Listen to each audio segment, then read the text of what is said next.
What is going on? Welcome to My Weekly Mixtape, the show that takes the classic mixtape approach to building a modern playlist. I'm your host, Brian Colburn, and joining me today is the one and only Jay Sweet. Jay, welcome back to the show, my friend. Good to be here, man. Looking forward to this one. Yeah, this one I have to thank producer Katie for submitting this idea. Now, I know people out there are wondering, producer Katie, did Brian all of a sudden come up with a budget and now can afford a producer? No.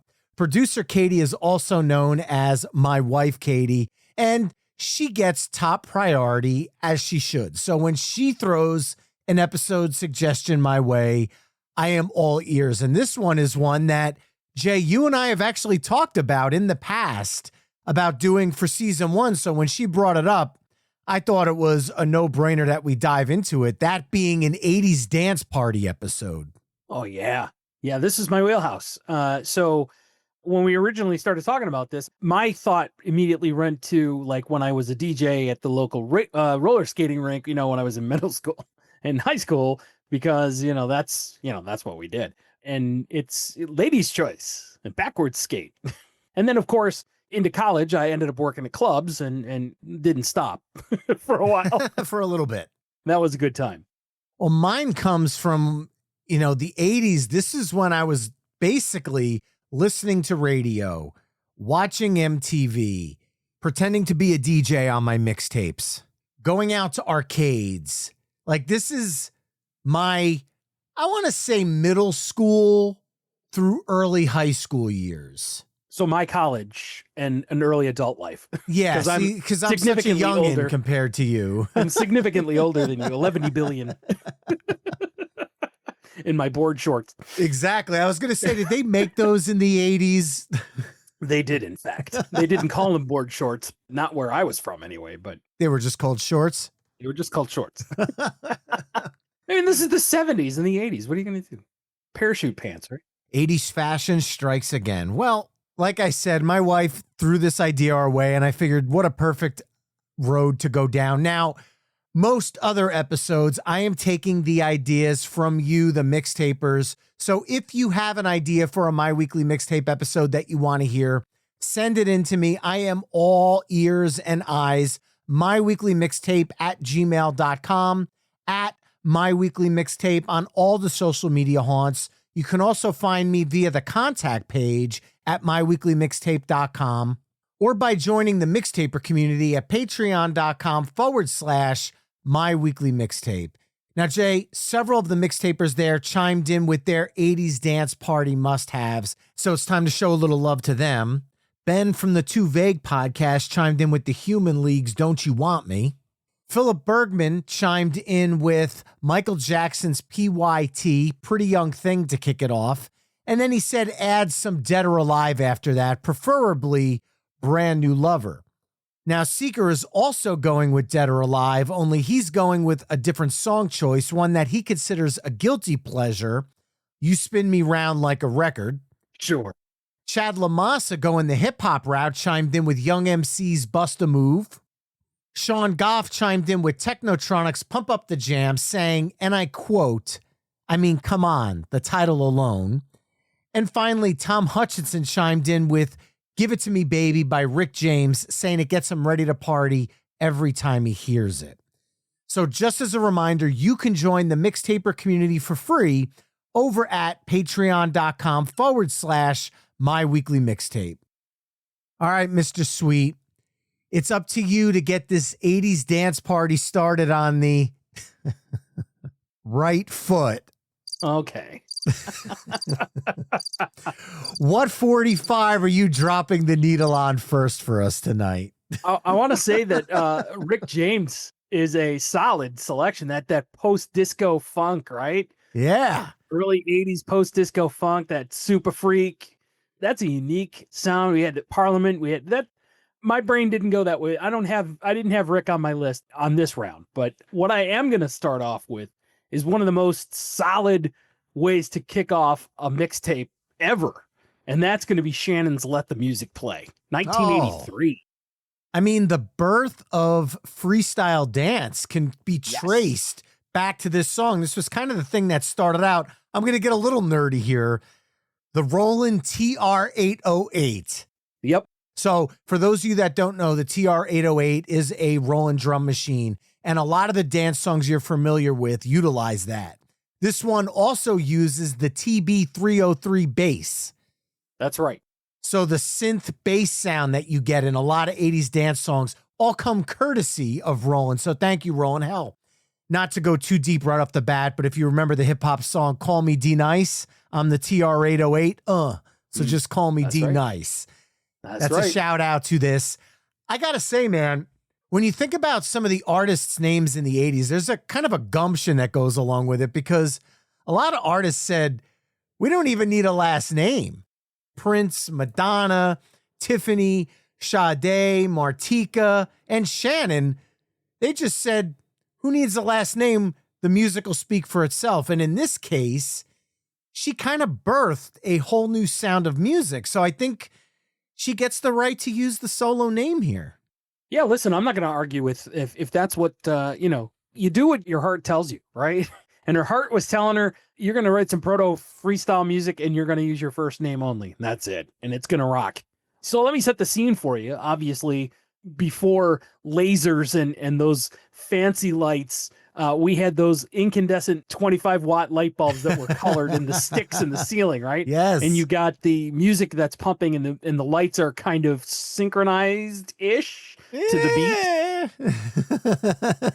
This is before computers and algorithms and all that fun stuff. And even before DMX lighting techniques, which are, for those of you who are not inside the industry, the DMX is a language that the lighting program software uses to communicate with all the lights and synchronize everything really nice in a club or at a concert venue, for example. You'll see that all the time.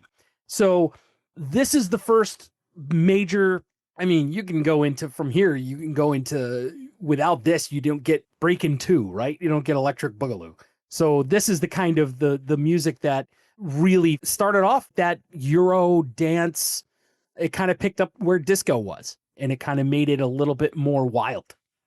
Well, speaking of wild, I think I'm going to follow that up with a song. I'm going to go all the way to the end of the decade. I mean, I'm going to toe the line with a song that I'll tell you right now, 1989 and 1990 is my musical blind spot.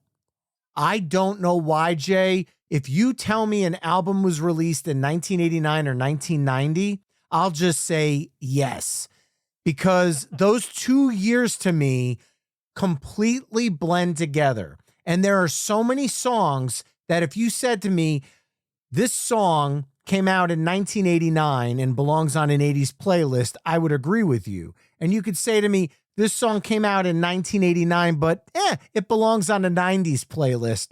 I would also believe you. And this is definitely one of those examples. Okay. This album was released in November of 1989. And the reason I know that fact is because I remember asking for it for Christmas. And I have to give a shout out to Patreon mixtaper Sean Goff, because he chimed in with this as well. We are going to go with Technotronic featuring Ya Kid K's Pump Up the Jam. Nice. This is one of those songs that, yes, it is an 80s song. It was a summer of 1989 hit, but the album, Pump Up the Jam, the album was released right before the turn into the new decade. So when a lot of 90s dance playlists feature Technotronic, that's the reason why. And the other reason I think this is an interesting pick to start is while it fits and it checks the box for an 80s dance song, there's a shelf life to this song. And that is thanks to stadiums and sports picking it up as a sports and stadium anthem. You remember those ESPN Jock Jam CDs in the 90s? Yep. This was a feature track on it.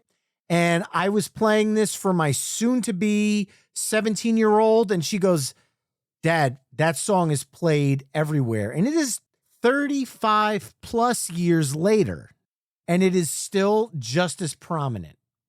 I make the case, I submit to you, Jay, that Pump Up the Jam is a timeless dance song and definitely deserves to be on this playlist 80s or not. You will get no argument from me. This song, again, it follows right along the lines of that end of the decade freestyle, right? It's kind of evolved and it's got a little bit more bass to it. We're starting to lean into the path of that 90s bass, Miami bass sound. Yes. Right. And this song, it's ubiquitous. You can't get away from this song. If you're a sports fanatic, if you go to the club still, it brings tremendous energy, and that's why it's everywhere. All right. So we got Let the Music Play and Pump Up the Jam. Where do we go from here? We got a nice little kind of freestyle groove going here with that feel. And I want to go with Company B's Fascinated next. Oh, that's probably a deeper cut, but it did hit pop radio, and it was huge in clubs. Look at you, Mr. Box Checker for the freestyle movement. Yes. I mean, Shannon, like we mentioned earlier, was at the beginning of the freestyle sound, but Company B was part of freestyle's mainstream acceptance. Because if I'm correct here, Fascinated was one of the first freestyle songs to make a solid Billboard Top 40 impact. This song, as far as I remember, was unescapable on Z100 New York in 1987.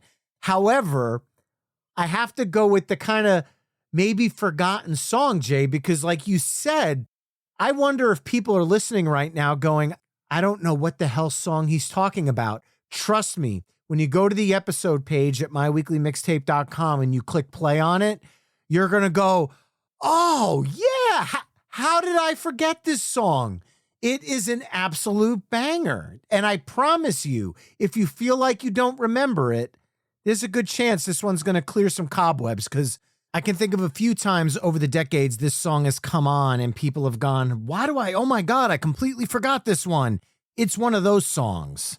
But at the end of the day, the vocals on it are absolutely incredible, almost veering a rock territory, the notes she hits in it. She's got some grit to her voice, and the song just oozes that late 80s club feel. Absolutely. And like I said, these are the kinds of songs that we listen to running around that giant oval at the skating rink, swallowing down, what did we call them? Atomic bombs? The little old style soda machine that you could get, and we'd mix the Coke and the orange and the Sprite and the cherry Coke, and then you drop an atomic fireball in there. Oh, I called those a graveyard. Graveyards? Okay, we called them atomic bombs. Okay, all right. Yeah, those were many a summer and a few weekends in the spring. That takes me right back. Well, you said this before, Jay. We have been going pretty female heavy so far, so I'm going to bring the men into the discussion here because there's a lot of great male dance songs. And I think I'm going to move the needle slightly away from freestyle. And I think I'm going to bring some New Jack Swing into the fold, because that was a huge part of the late 80s. I'm talking 1988 here. And in 1988, one of the songs that was everywhere was Bobby Brown's My Prerogative. Nice. Number one hit for a good part of the year. Fast forward 20 years later, Britney Spears covered it. And I'm wondering, I think she covered it more for the message of the song than the actual music itself, because I don't consider Britney a New Jack Swing artist. However, the message of the media giving her a break was similar in nature to what Bobby Brown went through when, I'll just say, he exited New Edition, whether he was kicked out or not. We can get, his departure from New Edition. Right. My Prerogative, I want to say it was the second song that he put out from Don't Be Cruel. I think Don't Be Cruel might have been the lead single, but don't hold me to that.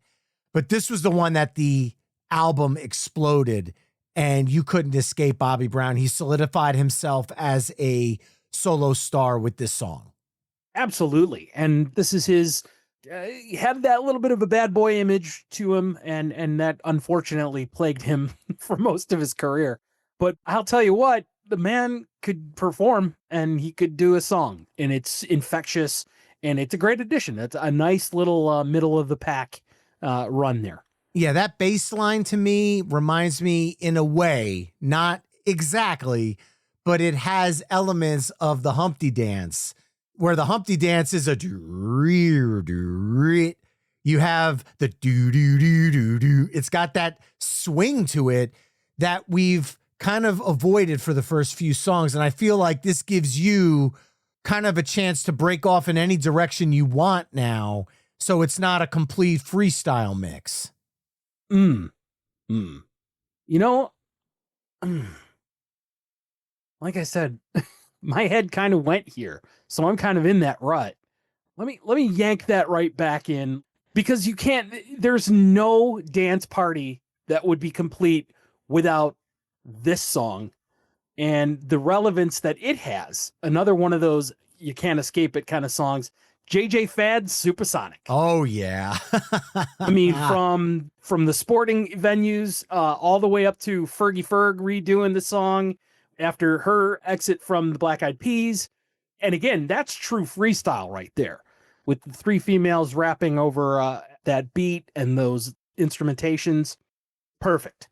Having recently watched the 2025 Grammy Awards ceremony and seeing Salt-N-Pepa get inducted, and thinking about the way that, had it not been for JJ Fad, Salt-N-Pepa, the door might not have been open for them. And Salt-N-Pepa is now in as an artist, as a group.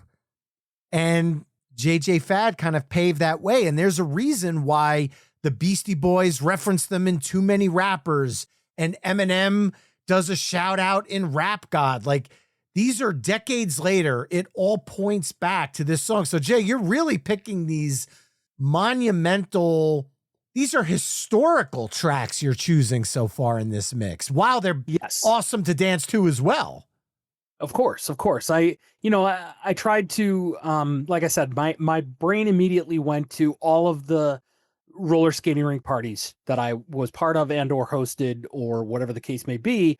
But it was also the fact that, let's hit the highlights here. Let's really give homage and pay credit where credit is due. Well, I think we're going to have a trifecta, though, because my Perogative and Supersonic both came out in 1988. So I feel like I got to stay in 1988 for one more song. All right. Because, and I don't know, maybe I'll try to pitch bend my voice for the recording when I actually air this. But as soon as you hear the words, right about now, you're about to be possessed by the sounds of MC Rob Bass and DJ Easy Rock. Hit it. It Takes Two. I don't think I've been to a wedding reception post 1988 that this song wasn't played.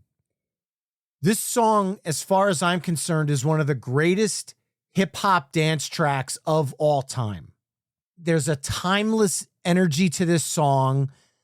It feels just as new this year as it did in 1988.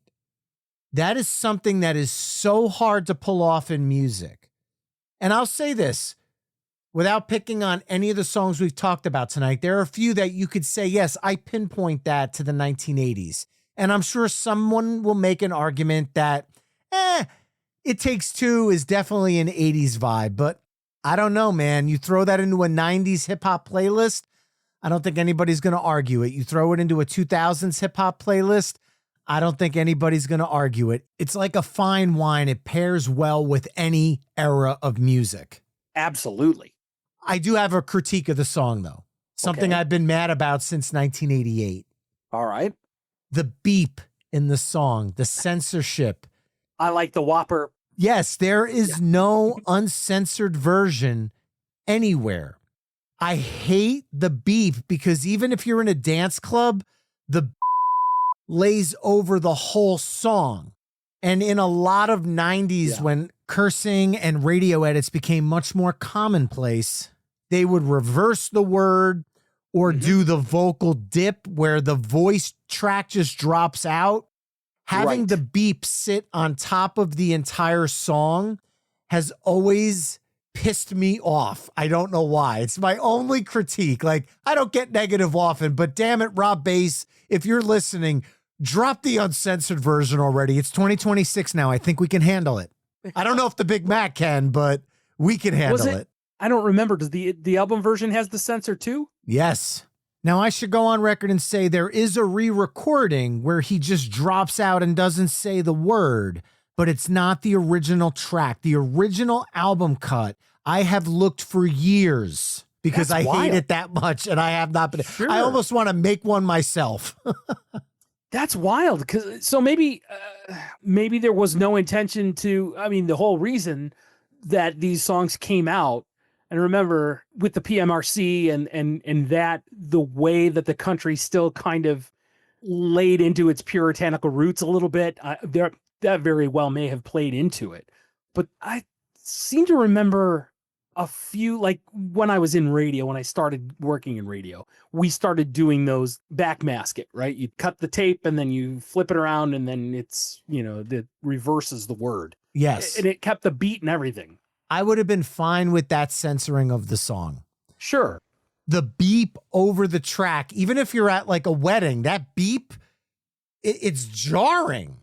Oh, and yeah. at the time, I guess maybe they didn't know the impact that this song would have. Sure. So here in 2025, when you can't hear any song, like I'm sure there's Kid Bop CDs now that are littered with the F-bomb. At this point.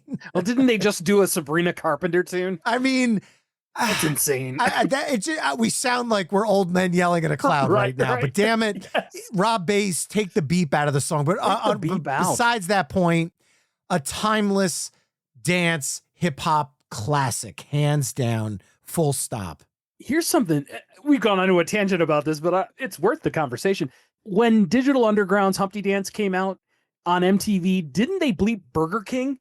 Now that you mention it, I know there was censorship in the video. I'm just not 100% sure if it was Burger King or not now. Maybe I'm misremembering it, but I'm almost positive that they bleeped out Burger King.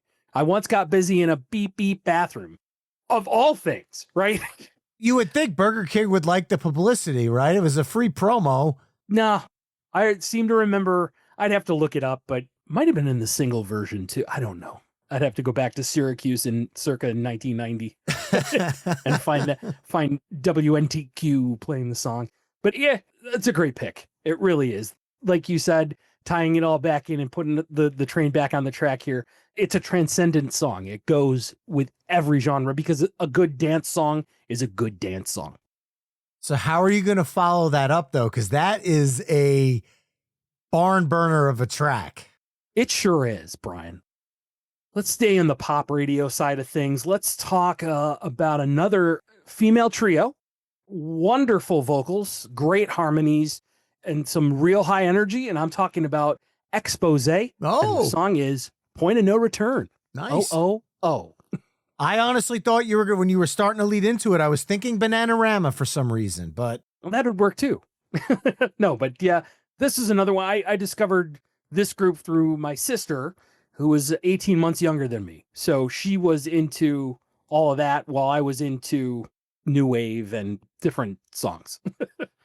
This is one of those bands that people don't realize the impact they had in the 80s. Exposé, and I don't know the exact number, so don't quote me on this, but they're up there with the Supremes in terms of having the most top 10 hits in a row for a female group. They did their dance stuff, but they also had ballads. If you remember, Seasons Change sure. was also from this album.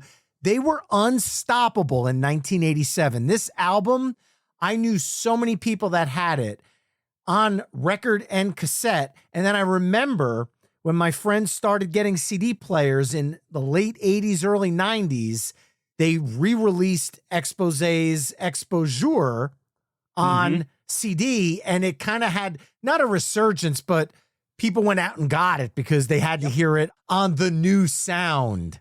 The new clean digital, which was analog to digital conversion. But at that point, yeah. Right. All right. I'm going to stay right in that same vein, but I'm going to stay towards the late 80s again with a song that I think follows it up really, really well. And this artist is from Sweden. Sweden? Oh, is it the Swedish Chef? No. No. Oh. This song has dance, hip hop, pop, all thrown together in a blender. And she does it with absolute ease. And I'm going to go with Neneh Cherry's Buffalo Stance. Oh, beautiful. This song took over radio in 1989. I remember being at summer camp, arguing with my friends over what we were going to play next. Was it going to be Buffalo Stance or Metallica's One? Because we liked both songs, but it felt weird listening to them back to back. Two great tastes that don't quite taste great together. We had a cassette deck outside when we were sitting outside having our pizza at lunch, and we had both tapes, and we're like, well, let's put on Metallica, then we'll do Buffalo Stance. No, we should do Buffalo Stance first. I said, but if you do the darker part of Metallica going into the heavy part where you're amped up, then it'll go into Buffalo Stance. So we literally had these arguments in 7th grade. Now, this is something that I learned a lot about in this era. I was 7th, 8th grade around this time. Radio edits versus album versions. You had this cassette single, at least I had the cassette single for Buffalo Stance, and that was the version you heard on the radio. If you went out and got the Raw Like Sushi album, it was 2 minutes longer with segments looped, and it's a completely different experience. And to people that heard the song 12 million times on the radio, that could either be a good or a bad thing. You were getting more of the song, but it also didn't feel as familiar. To this day, I still have the radio edit on my phone because I'm so used to the radio edit version, the way it starts with the rap at the beginning. The version on Raw Like Sushi doesn't, and it's weird for me. Yeah, this is a song that the minute you hear Buffalo Stance, you immediately know every word to the song. And No Money Man Can Win My Love, It's Sweetness that I'm thinking of. The coolest thing about Neneh Cherry, by the way, her brother, Eagle Eye Cherry of Save Tonight fame, the coolest thing about her was she was a package. She could dance, she could sing, and she could rap. And putting all of that together on that single. Now, again, growing up in little Syracuse, New York, it's a shame that we didn't hear more from her from that album on the radio. I thought she was well on her way to being bigger than she ended up being in terms of radio play. But that record is solid. Yeah, she is certainly much more popular than the song indicates around the world. But in the US, she didn't take that trajectory as much as you would expect. Exactly. All right. Well, look, let's come out of that and we'll talk about this band hit my radar because of the fact that they sampled Mr. Spock. Nah, I know where you're going. And we're going to talk about Information Society, or INSOC, with What's on Your Mind, Pure Energy, in parentheses, that had the beginning. Again, you're talking about single versions versus album versions and radio edits versus the 7-inch club mix and those kind of, that thing took off. There are no less than 5 versions of this song on any given sampler CD, right? And I think the thing that really sticks out to me is the beginning of, it's McCoy, right? That says in the beginning, well, we're not out of the woods yet, or something. It's been a while since I've heard that version of the song, but, and then it goes, I want to know what you're thinking. And it's all a cappella. And then the beat kicks in and it's sick. It's kind of proto 9 Inch Nail industrial, right? It's got the hammers hitting the anvil. It's just really, really well done. I guess kind of Euro freestyle. I'd call this synth pop. And I feel like you can't do an 80s dance mix without acknowledging the stranglehold that synth pop had in the late 80s on Top 40 radio. And I'm going to go out on a limb and say this would be the only song we'll talk about tonight that features Leonard Nimoy. So as soon as you said Spock, I knew exactly where you're going with this. This, like Pump Up the Jam, had a life in the 90s. Now I'm going to get really nerdy on you here, Jay. Okay. Did you own a Sega CD, the console that came out after the Sega Genesis? No, I didn't. My friend Tim did. Okay.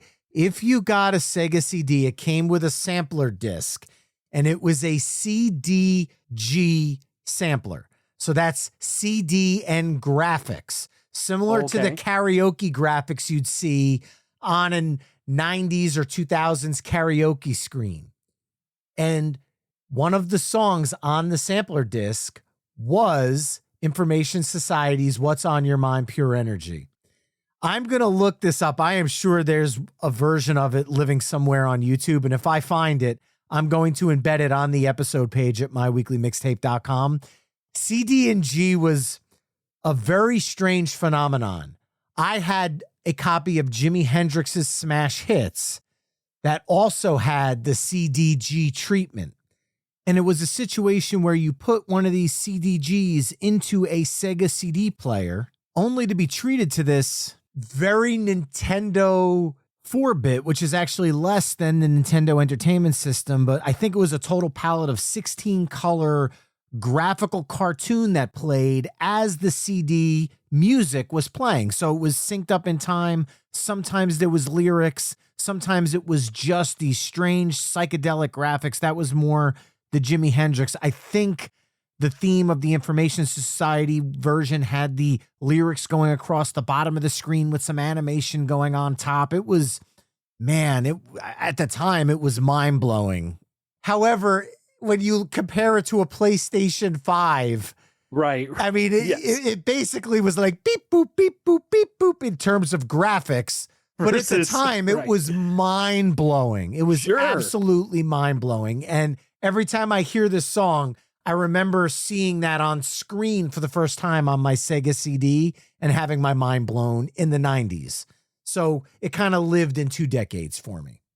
Well, that's wild. I mean, you brought up synth pop, and I think, not that I want to spoil where we might go on side 2, but you've got Soft Cell, you've got Depeche Mode, I guess, to an extent. Oh, who did Let's Make Lots of Money, Opportunities? Pet Shop Boys. Yep, beat me to it. Very much in that vein, and there's a lot of that to spread the wealth. But Information Society had another song called Walking Away. Mm-hmm. Not as big of a hit song as What's on Your Mind, but boy, again, you couldn't go into any club or roller skating rink or dance venue of any kind without that song playing. Oh, I still have the 1988 self-titled CD, and it's great all the way through. I mean, seriously, if you've never heard the Information Society album, do yourself a favor and go back and give yourself a little synth pop experience, because you deserve it. And follow it up with Erasure. Well, I'm not going to do that. Oh, but okay. You started off with an artist that went by a singular name.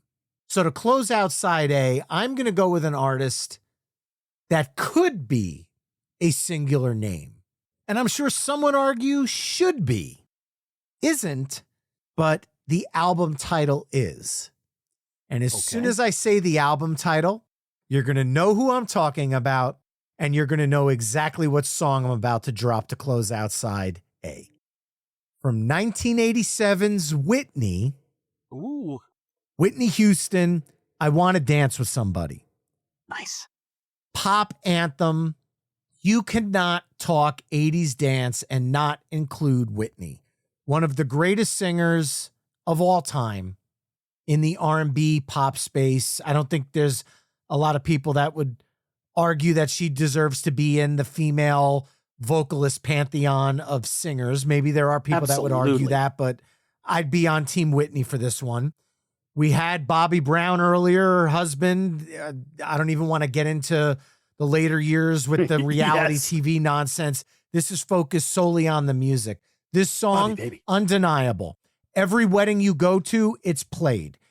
So much so that if you're out there saying you don't like this song, let's say you're a, I don't know, metal fan, and you're like, I don't like Whitney Houston. Jay, have you ever seen the viral video that went out around TikTok and on all the social media sites of the metal concert where they started moshing to I Want to Dance with Somebody? Yes. And when the chorus hit, not only was everybody moshing, they were singing it along at the top of their lungs. Unbelievable. I will embed that video on the episode page at myweeklymixtape.com because if you have not seen it, it is awesome and is the reason why I'm using it to close out side A, because even if you're a metal fan, this song works. Absolutely. You can't argue. I mean, much like when Kurt Cobain said, you know, you've made it as an artist when Weird Al covers you, right? You can't deny the mark that Whitney Houston has left on the music universe. Everybody, it's, again, I use the word transcends.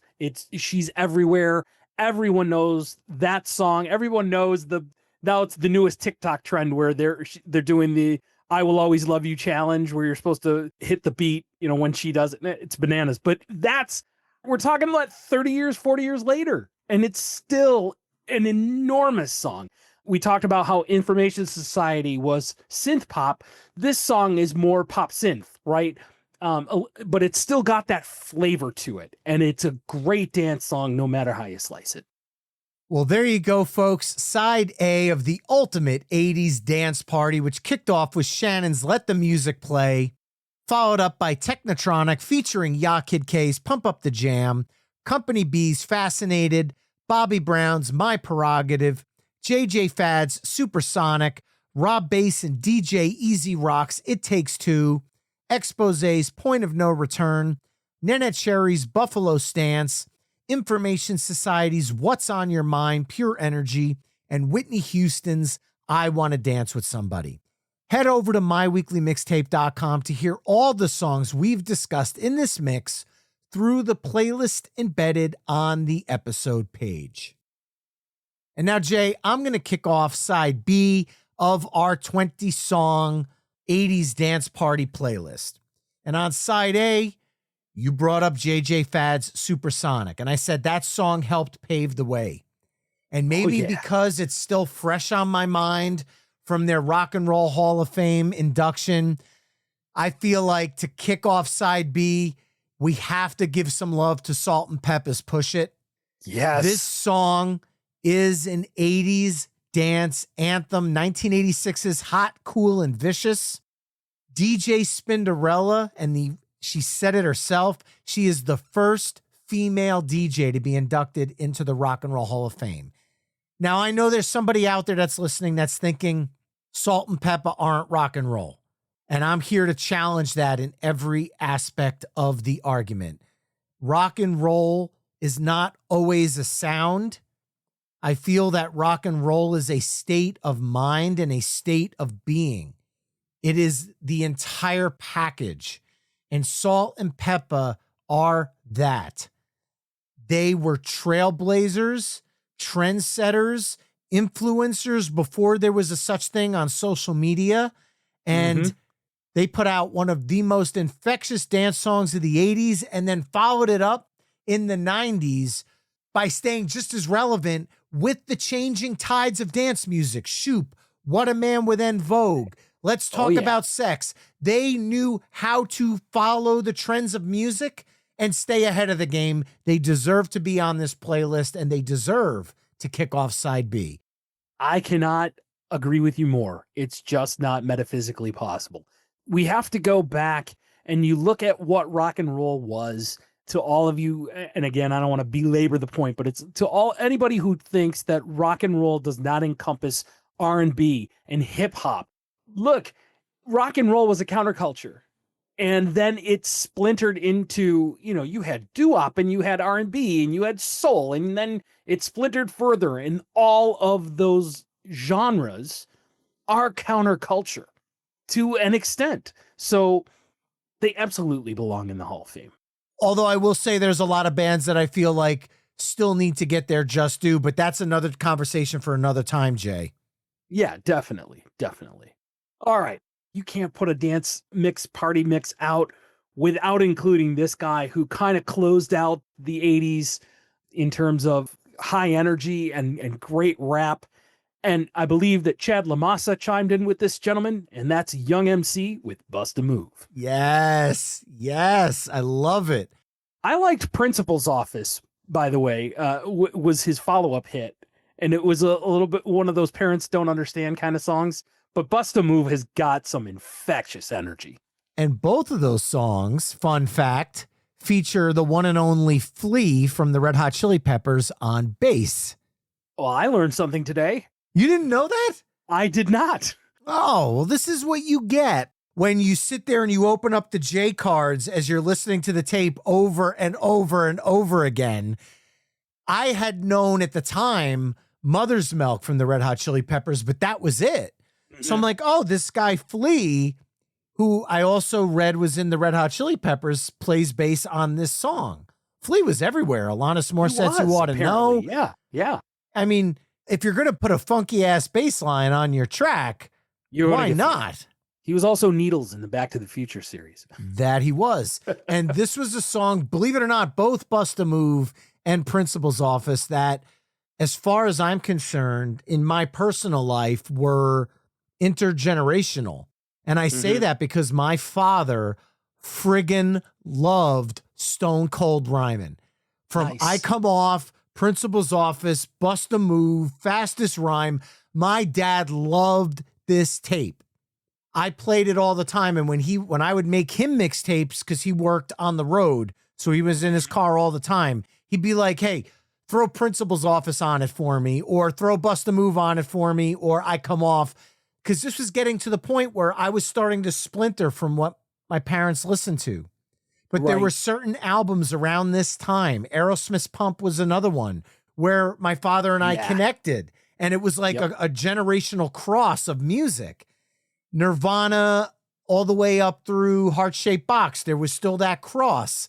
And then it really started to splinter throughout the 90s where he kind of like, as I call it, tapped out of music at that point. But this album, he loved it. He knew every word to Bust a Move. This played at our wedding. This was a must-have on the dance floor. And I'm sure I'm not alone. A lot of weddings probably rock this song. Absolutely. But now I only have one aching need, and that is to get some kind of footage of your father singing every word to Principal's Office by Young MC. I wish I had it, man. It was so much fun. We lived in a time where there were no cell phones, man. You couldn't just whip out a phone and video somebody. And some of it's good. It's a good thing that most of it's a good thing that that's the case. But for this, I would have loved to have seen that. I will say this. I do have one of the karaoke cassettes from Wildwood of my father and his friend doing Beastie Boys' Fight for Your Right to Party. Awesome. And when they were done, you could literally hear the crowd that gathered, because they used to air it live on the boardwalk while people were singing. And they played the song and they aired it on the speakers outside the booth. At the end of the recording, you can hear people cheering because my dad and his buddy knocked it out of the park. Very cool. All right. We're on side B, and I feel like you checked off, you were Mr. Box Checker on side A with like important historical songs. And I feel like there's certain artists, I got Whitney Houston in there, but there's some other artists that I feel like we are going to catch so much hell and so much flack if we don't include them. So let's go with an obvious one here, because you can't talk 80s dance without talking Madonna. I just don't know. Express Yourself, Holiday, Lucky Star, Into the Groove, Open Your Heart. That's a little bit more on the pop radio side of things, but I'm going to go back to some earlier Madonna and go off of 84's Like a Virgin, and let's go with Dress You Up. Nice. It's got a little bit more of a punkier pop spirit to it. So much so that Real Big Fish and Zoloft the Rock and Roll Destroyer covered it decades later, and it worked as a punk rock song. So I feel like I don't want to bring rock into this playlist in terms especially of like the rock sound. I know I just went on a spiel about the Rock and Roll Hall of Fame. Sure. But Madonna is the rock and roll attitude, and you feel it on Dress You Up. It's a, I don't want to say heavier, but this song's got a bit of a edge to it that I feel like coming out of Push It and Bust a Move holds up. And I love her vocals on the chorus. There's just such a almost Joan Jett type rasp when she's singing it. It works so well. The song is just so much fun. So there are so many Madonna songs I can include here, and I'm sure there's going to be some Madonna fans out there that are like, why didn't you go with express yourself given the vibe we've had so far. And you're right, an amazing song, but that's 90s, isn't it? No, it was 89 on the Like a Prayer album. But Like a Prayer, right. Like Technotronic's Pump Up the Jam, it had life in 1990. So Sure. it gets put on both decades when it comes to playlists. But I don't know. I'm just feeling dressy up today. Nice. Oh, I like it. I'm not going to argue with it. Madonna has long since cemented her position as the queen of pop and unmitigated, just able to, again, reinvent herself for all styles of pop music and how the changing trends were and how she was able to stay on top of all that. She's the undisputed queen. There's no question about it. Dress You Up is a great tune, has great energy, high energy, and it is guaranteed to get everybody dancing. So, I know I've set the bar kind of tough for you now because that's like, yeah, like how do we, all right. Let's go into this later on 80s trends of where dance music kind of was going. And this is kind of like one of those, can't call it a boy band, but it's it was a group. It's the Jets. So wow. Let's go with All Over Him. Oh wait, no. No, I'm going with Crush on You. It's either let's go with Crush on You, because I could have gone with what was the other, now I can't even think of the name of it, but it was the one where he's singing about the girl calls him all the time to go over and fix all her stuff. The theme to Chippendale's Rescue Rangers? Maybe. Could have been. No, it's Crush on You is one of those great high energy tunes. And again, it's one of those where these guys just one hit after another. And for a little while, you couldn't get away from this album. No. And if you were younger in the 80s and you watched Nickelodeon latched onto the Jets. With the Nick Rocks show, if you remember that. If not, I might have cleared some cobwebs off your brain. They were all in on the Jets. Yeah, Rocket to You was the song I was thinking of. So. Okay. Yeah. That was definitely a coming out of Madonna, but yeah, undeniable. I honestly, when you said group, I assumed you were going to go New Kids on the Block.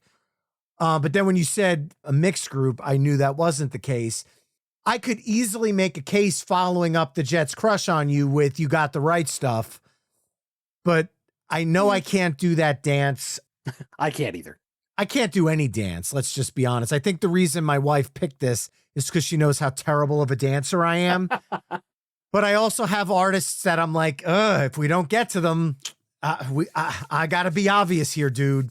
And we got to go with another artist that if you don't include it on an 80s dance mix, like, what are we doing here? And that's Michael Jackson. Oh, you've got to. I mean, you've got to. Philip Bergman chimed in with Pretty Young Thing. You could go with Billie Jean. You could go with Beat It, Smooth Criminal, Want to Be Starting Something, but we're almost halfway through side B, so that seems oddly placed and anticlimactic. Had I started side B with Want to Be Starting Something instead of Push It, it might have made more sense. But I'm just going to go with the title track, 1982's Thriller. Beautiful. I mean, that song is I know it's universally tied to Halloween because of the Vincent Price segment. Mm-hmm. But when I think of 80s dance, I know we're talking roller rinks and dancing on but in my mind, one of the first dances I think of is either the moonwalk or the Thriller dance. The post-graveyard scene, of course. Both of them are, in my mind, they're equally as iconic on the 80s music spectrum. Now, Definitely. I'll throw a poll up on the episode page. I want to know, if you're listening, which of the two do you feel is more iconic in the history of music, the moonwalk or the dance and Thriller? Ooh. I think I'm going with Moonwalk just for the nostalgia feeling, but I'll tell you what, that world premiere video, we were allowed to watch and stay up late and wait for that video to drop when it premiered on MTV in 1982. And we had nightmares for weeks. Yes, that was an event. That video, John Landis, by the way, American Werewolf in London, where a lot of the special effects were taken from, he directed that video. And I mean, that video was a movie. It was a movie in and of itself. That it was. Complete with this gorgeous choreography that, you know, all these zombies and monsters and ghouls were doing in this alleyway. It's just so well done. The choreography is stellar. Oh, and I got chills from I mean, listen, 1982, those effects where he transforms into the wolf, I don't want to spoil nothing. If you haven't seen it, you should see it by now. Like, I would imagine that everybody has. But by this point, man, the whole special effects with the ears and the hair growing up out of his skin. And they showed the making of after the video. After we were too busy crying, scared out of our gourd, we got to see how it was made. And that kind of helped me sleep a little better, knowing it really wasn't real. Absolutely. Absolutely. I mean, listen, Michael Jackson is musically not touchable. He could sing, he could dance. He was there. He just had his finger right on the pulse of the music industry where it needed to be. And Thriller's a perfect album. You can't go wrong. Every song on that was a hit. PYT is an amazing song, by the way. Great choice, but I think very on the nose to include Thriller. And I'll say this for anybody who's thinking, well, that's a Halloween song. It's not really a party song. I know the movie hasn't aged well for a lot of people, but think back to the Lambda, Lambda, Lambda, and Omega Mu party in Revenge of the Nerds. Sure. When they break out the Wonder Joints, what's the song that's playing? Michael Jackson's Thriller. Thriller. Mm-hmm. It works as a party song. I'll stand by that. Well, look, if you're going to call it a Halloween song, okay, where are you playing it? At a Halloween party. That's where you're playing it. So it's a party song. Brian, what a great pick, man. That was a great pick. How do I come out of that? Again, I'm setting you up here. I'm really sorry, man. I'm just... No. Well, you know, let's do this.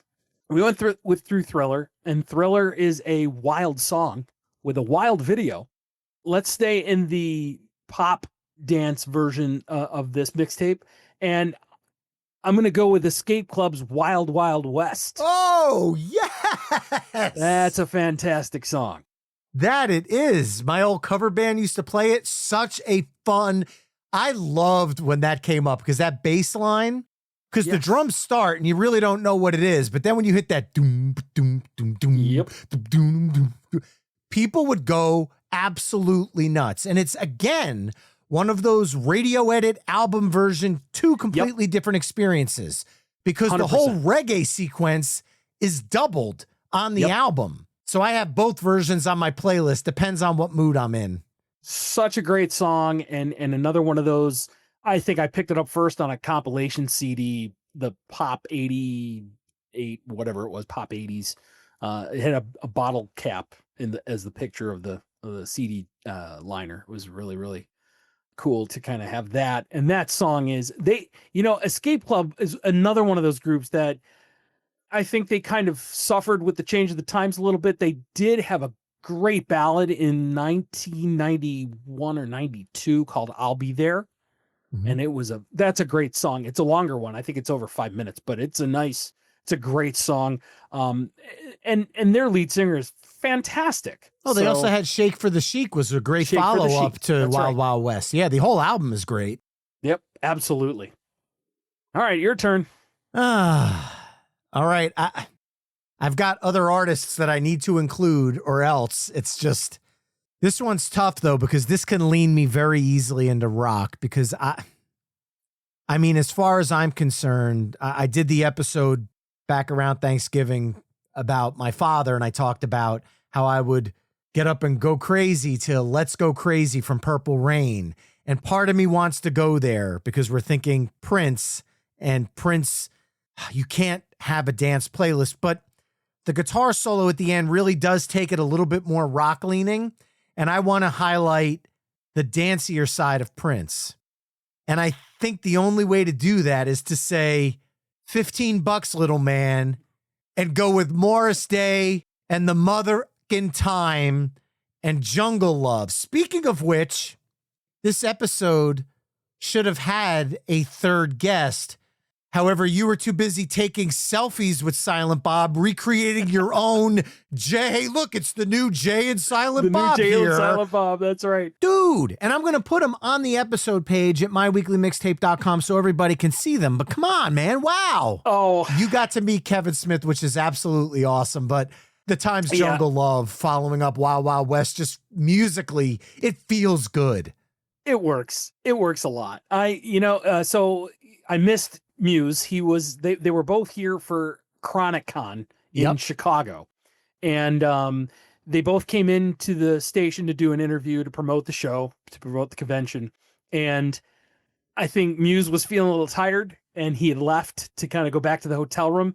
And he said, I guess it was before I happened, one of my TDs, one of my technical directors happened to run into the both of them. And he said Muse said to Kevin, "You got this, right? I'm going to go." And he just left. So I got to meet him afterwards. I had to do a double take while I'm walking down the hall and he's standing in the green room. He's standing in the doorway at the green room, just, hanging out. And so, he used to be a bigger dude. Oh, yeah. He lost a lot of weight since the heart attack. Absolutely. And I haven't seen him in person since ever. So this would have been my first time. So I'm looking and I'm walking past, I'm on my way down to the director's office to find my directors. And I walk by and I have my head, because there's a gaggle of people just hanging out the green room. And I've got my head kind of cocked to the left a little bit and I see him and I'm walking and I just got this stupid grin on my face. Like, hey, everything's fine. It's a Thursday, whatever the hell day it was. There in your board shorts, just I'm here in my board shorts. And next thing it took me a full 4 seconds for my brain to process, hey, that was Kevin Smith. And I was like, wait a minute. And he did the whole double take thing to me. It was hilarious. And we had a great 5-minute conversation. He gave me a big hug at the end. He's like, thanks for being a fan, man. Without you guys, I'm nothing. And I was like, no, you have all the talent. And you didn't ask him to come on the show. I could have. I should have. Next time. Okay, next time. We're going to have to make it happen. But back to Jungle Love. Yes. Prince, besides the vocals, Prince plays every single instrument on this track. When I talk about Mammoth and Wolf Van Halen, why I'm such a fan of his music, he plays everything on the album. Prince was doing this back in the 80s. Listen to Jungle Love. That is just Prince laid over Prince, laid over Prince, laid over Prince. And if you got the Originals album that came out, I want to say around 2019, it's a Prince album. There's the version with his vocals on it, if you've never heard that. But Jungle Love is just one of those songs that it's perfect. How do you not feel good when you hear that song? It instantly makes you smile. Yep, absolutely. All right. Well, let's get back into the club synth pop, kind of the synthier sounds. And I believe that another one of your faithful Patreon listeners suggested this group, maybe two. I believe Philip Bergman was one of them that came up with Dead or Alive. And I'm going to go with Brand New Lover. Okay. As much as I do like Spin Me Around, that's the one Seeker chose. Yep. Yeah, Seeker had that. And I love that song. And that song is great, especially since, The Wedding Singer kind of revitalized that song. I think Brand New Lover kind of speaks more to that dancey kind of frenetic energy feel. Okay, that's fair. I personally am a Spin Me Round Like a Record guy, because I remember in the late 90s, early 2000s, Dope did their industrial cover of it that took off on that scene. So that still kind of hangs in my head. And you mentioned the Wedding Singer movie, but Brand New Lover is just as infectious of a song. 86's Mad, Bad, and Dangerous to Know is a great album. These guys are underrated when it comes to the impact, at least in the US, that they had on dance music. And I'm glad that they were included in this mix tonight, because they definitely deserve to be a part of the discussion. Yep, for sure. And again, it's one of those with the repeated loop tracks and the real heavy synthy drum feel. Just it works perfectly. Well, we each have one song left. And I think there's no denying that we've covered a lot of bases here when it comes to 80s dance. And there's a lot of artists and a lot of songs that I feel like we are staring down the barrel of a volume 2 for this, Jay. I don't think there's any way of escaping it. Yeah, I've still got at least 20 songs on my list. But I feel like there's one song that just keeps bubbling up to the surface that if we don't include it, is it really an 80s dance mix? And yeah, I'm going to Rickroll this bitch. Rick Astley, Never Gonna Give You Up, from 1987's Whenever You Needed Somebody. The Rickroll became a thing because the song is just so damn catchy and so damn infectious. When Rick Astley joined the Foo Fighters on stage and the entire arena started going nuts, people want to hate on the song and use it as a joke, but deep down inside, there's a love behind Never Gonna Give You Up. And we have to include, if nothing more, as a historical moment, you could not escape this song in 1987. Absolutely. It was a dance anthem, a pop anthem, and you still can't escape it now. That's right. It has to be in the discussion. Whether you feel it belongs or not, it's up to you. But I think it's worthy of a spot here tonight. Don't lie and say you don't like this song. Don't do it. It's like Nickelback. It's like people who hate on Nickelback. You know every word. Stop. Don't lie. Don't lie and say you don't like this song. I mean, listen, pop culture all over the place. One of my favorite Family Guy episodes that we've talked about a million times on the show and on Tune Styles is the one where Norm Macdonald's death keeps they doing the Back to the Future thing, and they keep, at the end it's Brian playing the guitar and they're doing Never Gonna Give You Up. Rick Astley has recut, I think he remixed the song recently, and before that there was a choir in London or in England that was doing a choral version of Never Gonna Give You Up. So this song is high A column. Let's go. I guess you can at me if you really, really, really hate the song, but it's going to be so loud I probably won't hear you because I am just rocking out. And it also, I will say this though, it does make my kids kind of squirm a little bit, which makes it even more special for me when I put it on. So cringy. It's great. Death. That's great. I love it. I love it. It's a great pick. Well, you got to get the festivities started tonight, so now you got to wrap this up in a bow. Well, no pressure. Well, Brian, no pressure at all. But what better way to close out an 80s dance party than by killing the Prime Minister of Malaysia? Let's go with Frankie Goes to Hollywood and relax. Because that's a great thing to do at the end of an 80s dance party is to relax. Oh my God, what a great song. 84's Welcome to the Pleasure Dome. Unescapable, everywhere. And just like a lot of the songs we talked about tonight, lived a double life, had a second life in the 90s. Think about the reference on Friends. That's with right. The Frankie Goes to Hollywood shirt, with the Relax, with Ross and Rachel. Mm-hmm. Think about Bloodhound Gang sampling it and calling it out in Mope, which was the follow-up to the Bad Touch single. They have a video for it.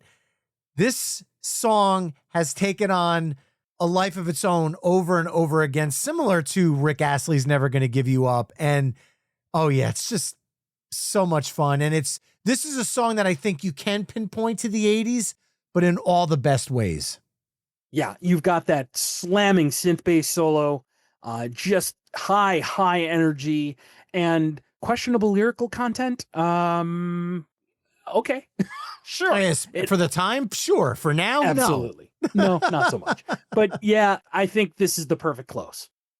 Well, I'll leave it up to the mixtapers to fully decide, but there you have it, side B of the ultimate 80s dance music playlist, which kicked off with Salt-N-Pepa's Push It, followed up by Young MC's Bust a Move, Madonna's Dress You Up, The Jets' Crush on You, Michael Jackson's Thriller, Escape Club's Wild Wild West, The Times' Jungle Love, Dead or Alive's Brand New Lover, Rick Astley's Never Gonna Give You Up, and Frankie Goes to Hollywood Relax. Head over to myweeklymixtape.com to hear all 20 songs we've discussed in this mix through the playlist embedded on the episode page. Jay, as always, a pleasure, my friend. Thank you so much for joining me, and look forward to definitely volume 2ing this one down the road.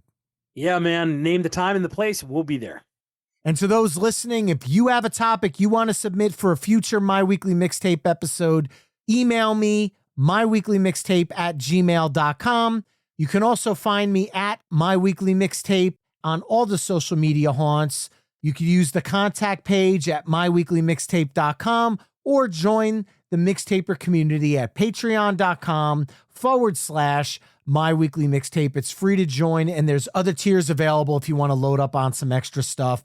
I appreciate you listening. If you listen on Apple, Spotify, or YouTube, please drop a like or a 5-star review. Let other people know about the show. Continue to spread the word and help me keep this conversation going. My name is Brian Colburn. This has been My Weekly Mixtape, and I'll see you next time. But until then, enjoy cranking up this ultimate 80s dance party playlist. See you next time.